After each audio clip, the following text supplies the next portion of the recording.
Bon, ça tourne. Prêt? Ouais. Et... action. Est-ce que vous croyez au signe du zodiaque? Est-ce que vous pensez que naître sous le signe du lion ou du bélier va influencer votre caractère? Ouais, c'est vrai, c'est bien connu, hein. Les béliers aiment foncer, la tête en avant. Les lions aiment la viande rouge, n'est-ce pas, Jean-Marc? J'ajouterais même que les poissons aiment l'eau. Tout au long de cette vidéo, on va vous parler de deux choses très importantes. La première, que représentent vraiment les constellations du zodiaque? On va vous montrer que vous pourriez, grâce à votre imagination, redessiner à votre guise les constellations emblématiques du zodiaque. Oui. Et deuxième chose, on va vous révéler votre véritable signe du zodiaque. Car en raison d'un phénomène astronomique bien réel, appelé précession des équinoxes, tous les signes du zodiaque sont décalés. Par conséquent, les dates des horoscopes ne correspondent plus du tout à la position du Soleil dans les constellations du zodiaque. Bonjour, je suis Jean-Marc. Hello, je suis Fabien. Vous êtes sur Astro Big Bang et aujourd'hui, on va vous révéler la vérité sur les signes du zodiaque.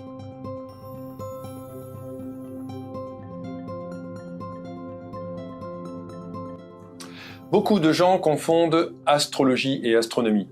C'est très courant lors des soirées d'astronomie en famille ou avec des amis. On entend parler de soirées d'astrologie. Tu te rends compte? Ou encore d'observatoire astrologique. Oui, c'est malheureusement vrai. Alors, connaissez-vous la différence entre un astronome et un astrologue? Un astronome est une personne qui observe et étudie le ciel dans un but scientifique ou contemplatif. Un astrologue est une personne qui utilise les astres et les constellations pour déterminer votre tempérament et prédire les événements de votre avenir.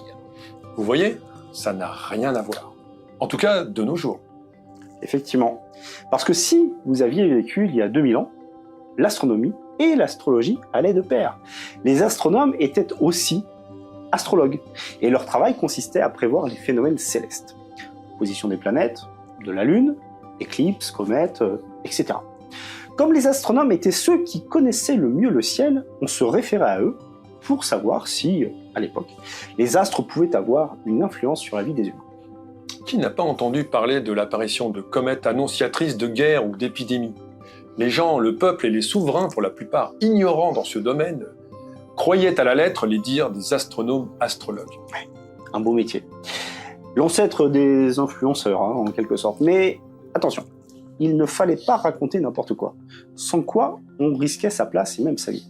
N'oublions pas, d'ailleurs, que même de grands astronomes, comme Kepler par exemple, ont fait des prévisions astrologiques.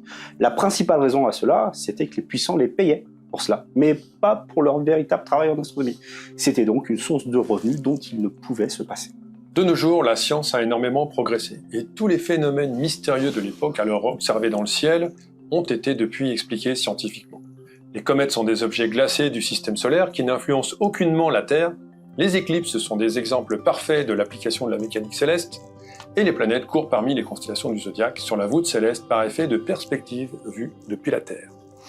Alors, l'astrologie nous dit qu'il existe 12 constellations, réparties de manière égale sur une bande qui fait le tour du ciel, qu'on appelle le zodiaque. Cette bande suit une ligne imaginaire qui matérialise la trajectoire du Soleil sur le ciel au cours de l'année. On l'appelle l'écliptique. J'en profite pour faire un bref rappel. Le signe du zodiaque qui vous est attribué est donc censé correspondre à la constellation dans laquelle le Soleil se trouvait le jour de votre naissance. C'est aujourd'hui quelque chose de facile à vérifier. C'est toujours à proximité immédiate de l'écliptique que vous pourrez observer les planètes, la Lune et bien sûr le Soleil. Mais au fait, tu viens de dire qu'il existait 12 constellations du zodiaque. Pourtant, on en voit une 13e sur la carte du ciel. Eh oui, Jean-Marc, tu as tout à fait raison. L'écliptique traverse une 13e constellation appelée Serpentaire ou Ophiuchus en latin. La première moitié du mois de décembre, du 29 novembre au 18 décembre. Le Soleil y séjourne plus longtemps que dans la constellation du Scorpion. Et pourtant, le Serpentaire ne fait pas partie des constellations du zodiaque. Regarde, sur Stellarium, profitons-en pour regarder l'aspect des autres constellations du zodiaque. C'est bientôt l'équinoxe de printemps, et le 20 mars, le Soleil se trouve à l'intersection de l'écliptique et de l'équateur céleste, que l'on appelle le point vernal. Savez-vous dans quelle constellation se trouve le Soleil le 20 mars? Oui, il se trouve dans les Poissons, et il y est déjà depuis plusieurs jours. Alors en effet, si on regarde notre planétarium, notre logiciel Stellarium, le Soleil traverse la constellation des Poissons entre le 12 mars et le 18 avril. Mais si on regarde un horoscope, le signe des Poissons s'étend du 20 février au 20 mars. Alors qui a raison? Et comment expliquer cette différence? Oui. Alors historiquement, le zodiaque, cette zone circulaire de la sphère céleste, a été découpée en 12 secteurs égaux, comme je vous le disais avant. Au 5e siècle avant Jésus-Christ, soit il y a 2500 ans, à cette époque, le 20 mars, le Soleil se trouvait effectivement à la frontière de la constellation des Poissons et du Bélier, comme nous allons le simuler avec le logiciel Stellarium. Regarde, on change la date. 2024, on écrit -500 et hop, le Soleil se retrouve à la bonne place, si je puis dire. Ce décalage que l'on constate de nos jours est dû à un phénomène appelé précession des équinoxes. L'axe de rotation de la Terre décrit une lente oscillation autour du pôle de l'écliptique en 26 000 ans. Ce très lent changement de direction de l'axe de rotation de la Terre rappelle celui d'une toupie tournant sur elle-même. Et en 2500 ans, les constellations se sont décalées d'un angle d'environ 35 degrés. Ouais. D'ailleurs, il y a 2500 ans, le 21 juin, au moment du solstice d'été, le Soleil entrait dans la constellation du Cancer, alors que maintenant il entre dans les Gémeaux. Et le 21 décembre, il entrait dans le Capricorne, alors que maintenant il entre dans le Sagittaire. C'est pour cette raison qu'on a baptisé les tropiques du Cancer et du Capricorne.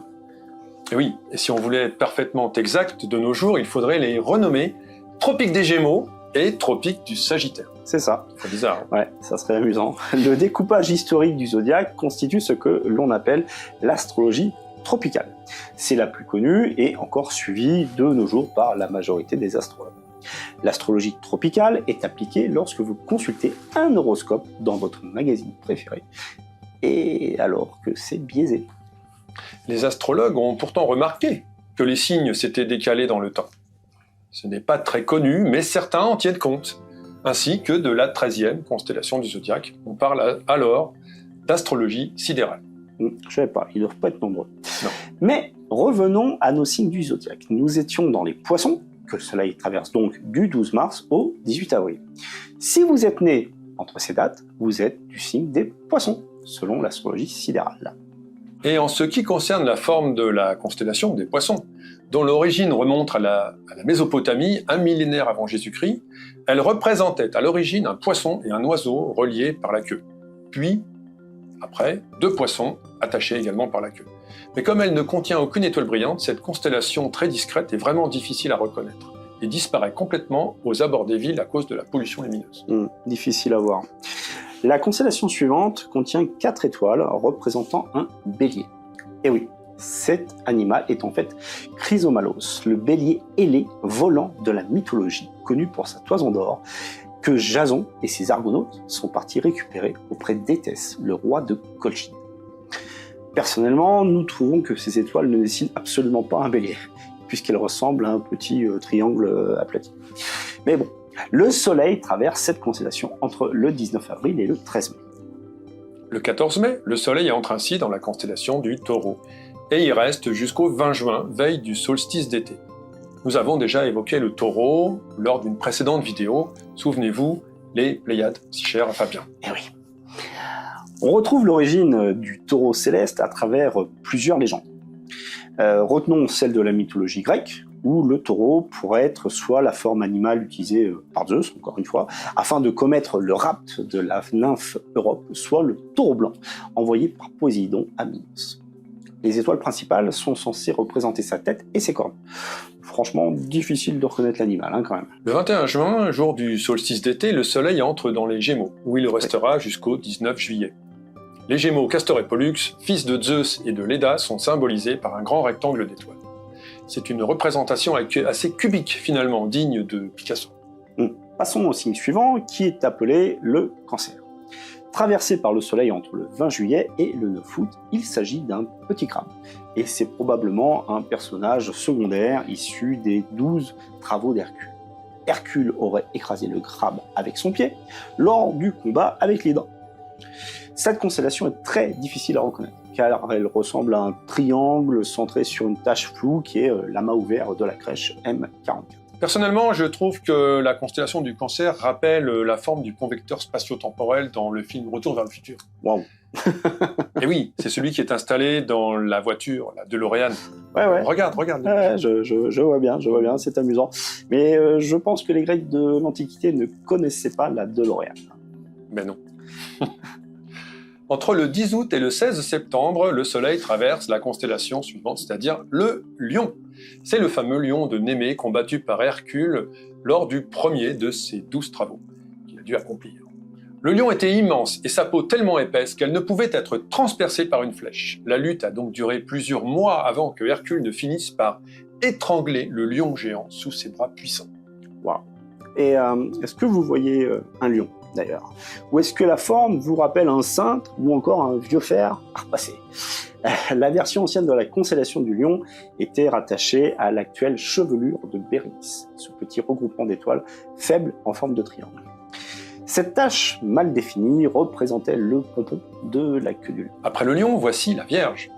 Traversée par le Soleil entre le 16 septembre et le 30 octobre, les étoiles de cette constellation dessinent un genre de grand losange avec des pattes. Ça me fait penser à un insecte aquatique qu'on appelle le ditique.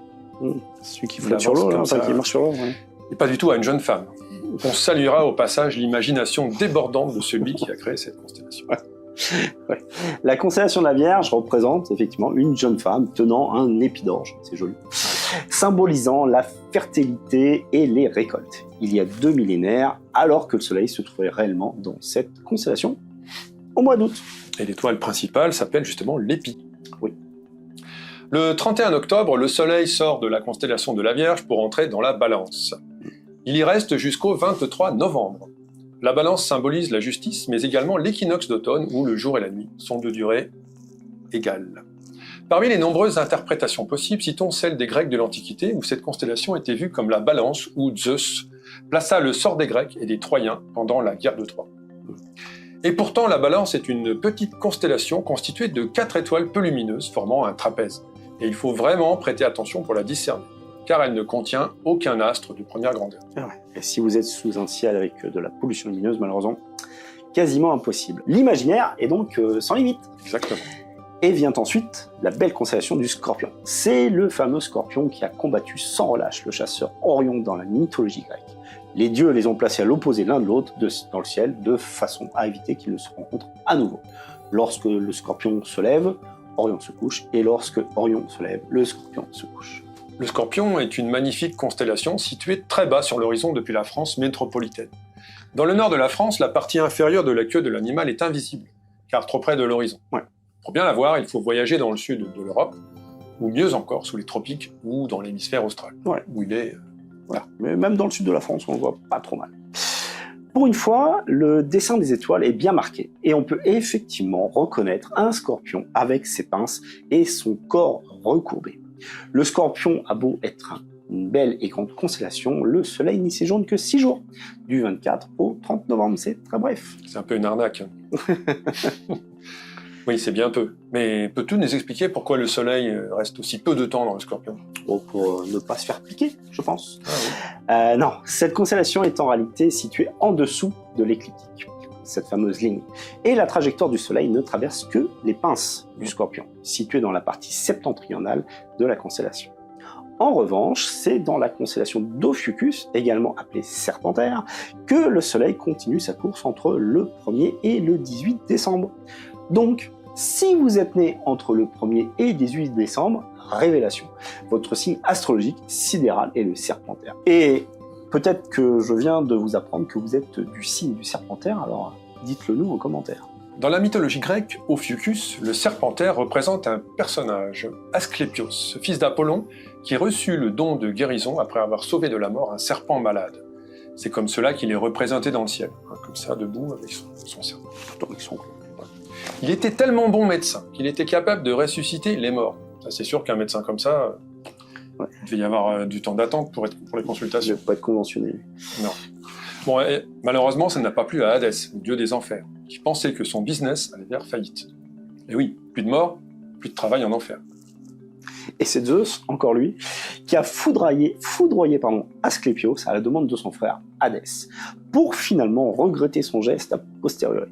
mieux valait réfléchir avant d'agir, pourrait-on dire. Bah, Zeus, il aurait mieux fait de réfléchir à d'autres Là, reprises. Hein. Ouais. À d'autres reprises aussi, oui. C'est d'ailleurs l'image du serpent enroulé autour du bâton d'Asclépios que l'on retrouve comme emblème de certaines professions médicales, et notamment sur le drapeau de l'Organisation mondiale de la santé. Ouais, toujours là finalement. Alors, après Ophiuchus, le Soleil traverse le Sagittaire entre le 19 décembre et le 20 janvier. Cette constellation représente probablement le centaure Chiron, tirant une flèche. Enfin, c'était le point de vue des astronomes de l'Antiquité. Regardez attentivement sa forme, est-ce que ça ne vous rappelle pas plutôt celle d'une théière? Mais complètement. Alors, que penser des personnes nées sous le signe du Sagittaire? Est-ce qu'elles aiment davantage le tir à l'arc ou le thé? Là aussi, dites-le nous. On a le droit de se poser la question. Dites-le nous. On passe maintenant sur la période du 20 janvier au 16 février, où le Soleil traverse la constellation du Capricorne, qui est une constellation qui représente une chimère, mi-carpe, mi-chèvre, rôle de croisement. On ignore qui était le père et la mère de cette étrange créature. Zeus, peut-être? Je sais pas. On sait pas. Il a fait plein de trucs. Oui, pour une fois. Et pour une fois, ce ne sont pas les Grecs de l'Antiquité qui avaient abusé des bonnes herbes de Provence, mais les Mésopotamiens, près de 7 siècles avant Jésus-Christ. Eux aussi, ils avaient des substances pour voir des constellations dans le ciel. Alors nous allons maintenant terminer notre tour du ciel avec la dernière des constellations du zodiaque, le Verseau. Le Soleil s'y trouve entre le 17 février et le 11 mars. Avec énormément d'imagination, les étoiles dessinent un homme en train de verser de l'eau, le verseur d'eau, le Verseau. Voilà, nous avons maintenant terminé cette promenade dans le zodiaque. Si vous voulez connaître votre véritable signe zodiaque, le signe sidéral, nous vous invitons à télécharger une application d'astronomie sur votre téléphone portable, par exemple Stellarium, Carte du ciel ou encore SkyMap Pro. Ces applications gratuites donnent la position exacte dans le ciel des astres et donc du Soleil pour un lieu et une date donnée. Oui, entrez d'ailleurs votre date d'anniversaire, par exemple le 26 mai 74. Eh bien, le Soleil n'est pas dans les Gémeaux comme on vous l'a toujours fait croire. Il est en plein milieu du Taureau. Et ça fonctionne aussi pour moi, le 23 août 1972, dernier jour du signe de la Vierge, soi-disant, eh bien le Soleil est en réalité en plein milieu des pattes du lion. Ah, bon, moi je suis grand ours, alors ça va. Après ces quelques révélations, n'hésitez pas à vérifier avec vos propres dates de naissance. Voilà de quoi semer, je l'espère, le doute dans toutes ces croyances. Et également d'occuper de longues soirées d'hiver en termes de débat, n'est-ce pas? Ah oui, c'est sûr. Alors, maintenant que vous savez tout sur les véritables constellations du zodiaque et sur votre véritable signe, portez-vous bien. Et à bientôt sous les étoiles.